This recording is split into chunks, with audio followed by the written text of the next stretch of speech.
The sun was still low on the horizon, its rays barely cutting through the thick mist that hung over the water. In the distance, the rhythmic sound of waves lapping against the shore echoed through the air, almost in time with the beat of the hunters' hearts. Their bodies were sleek, streamlined, built for the water, not the land. These were not the humans you know today, but a distant branch of humanity that had evolved not for the dry earth, but for the depths of the ocean. A group of these early humans, known now only through the whispers of time, moved along the shoreline, their bodies half submerged in the water as they waded through the shallows. The wind tugged at their hair, and the scent of salt water filled their lungs, a scent that was as familiar to them as the air itself. They moved with grace, their legs strong from years of swimming, and their skin a muted blue-gray adapted to life beneath the waves. Among them was the leader, a tall, broad-shouldered figure whose sharp eyes scanned the horizon. His name had been lost to history, but his actions would live on in the stories of his descendants. He held a long spear, the tip carved from bone, sharpened to a deadly point. The weapon was a testament to their survival, a tool they had honed over generations to hunt, protect, and defend their kin. The group paused, crouching low in the water, as a large fish swam past. The leader signaled his movements swift and silent.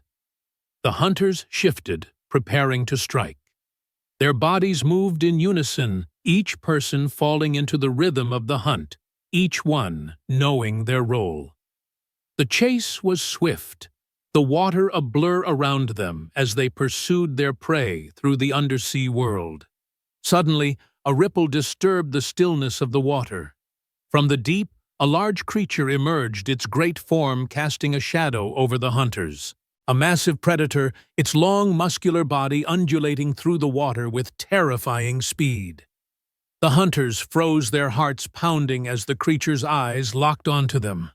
It was a rare sight, a deadly apex predator, the very thing that could undo them in a moment.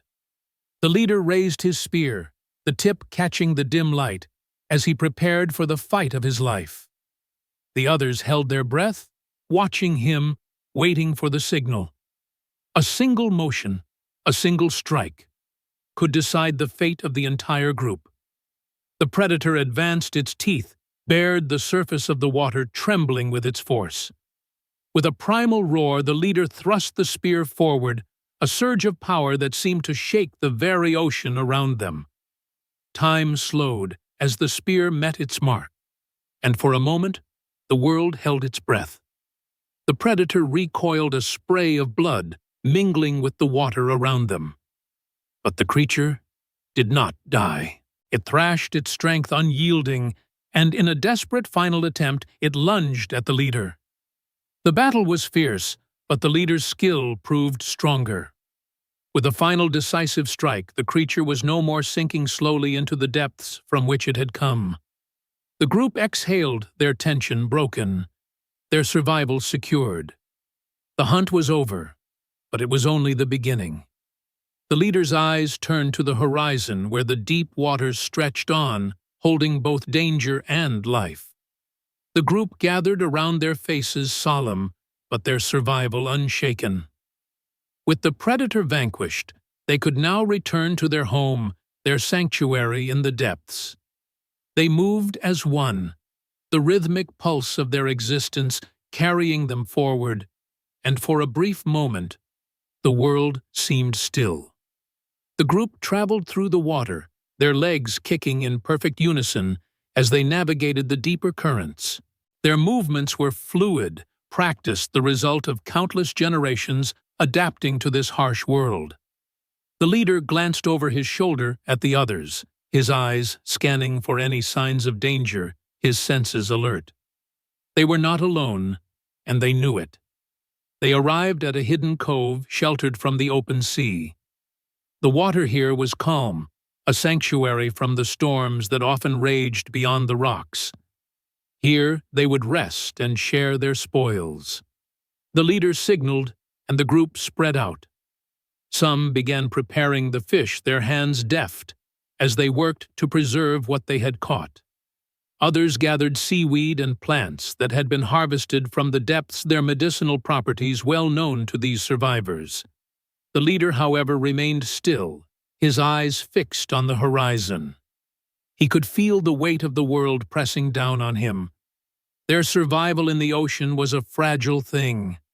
The predators, the elements, even the storms could take it all away in an instant. But he was the protector, the one who led them through the dangers, the one who ensured their survival in the ever-changing tides. As the evening approached, the sky darkened and a storm began to form on the horizon. The wind picked up, carrying with it the scent of salt and rain. The leader turned to his group, his face etched with concern. The storm was coming, and it would be a fierce one. He stood, calling the group to gather. The hunters, gatherers, and children assembled quickly, their faces serious. This was not just a storm. It was a battle against the elements, one that could determine whether they lived or perished. The group huddled together in the shallow caves, their bodies close for warmth and protection. The leader watched as the wind howled outside, the crashing waves growing louder with each passing moment. Suddenly, the storm broke over them, the first wave of rain drenching everything in its path. The water surged in, flooding the cove. The leader moved swiftly, shouting orders, guiding the group to higher ground. The children were the first to be helped, their small forms easily carried to safety. The adults followed, their bodies strong but weary from the constant struggle.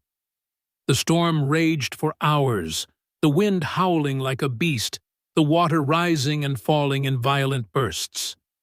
The group held on their hands, gripping rocks, trees, and each other. The leader stood at the edge of the storm, his eyes never leaving the water. His mind focused on the safety of his people. As the storm began to subside, the leader exhaled relief, flooding his body. The worst was over, but the damage had been done. The cove was flooded, the food they had gathered washed away by the relentless tide. Yet they had survived. They always did. As the group began to rebuild, the leader watched them with quiet pride. They were more than survivors. They were a community bound together by the ocean, by their struggle, by their will to live. And as the first rays of the sun pierced the stormy clouds, the leader knew that their journey was far from over. The sea would continue to test them, but they would endure. For the humans of the deep, survival was not just a matter of strength or skill, but of unity. And as long as they stood together, they would overcome whatever came their way. The leader took one last glance at the ocean, his heart heavy with the weight of what lay ahead, but filled with a quiet, unwavering hope. As the days passed, the group adjusted to the aftermath of the storm. Their resilience was tested once again, but the bond they shared grew stronger.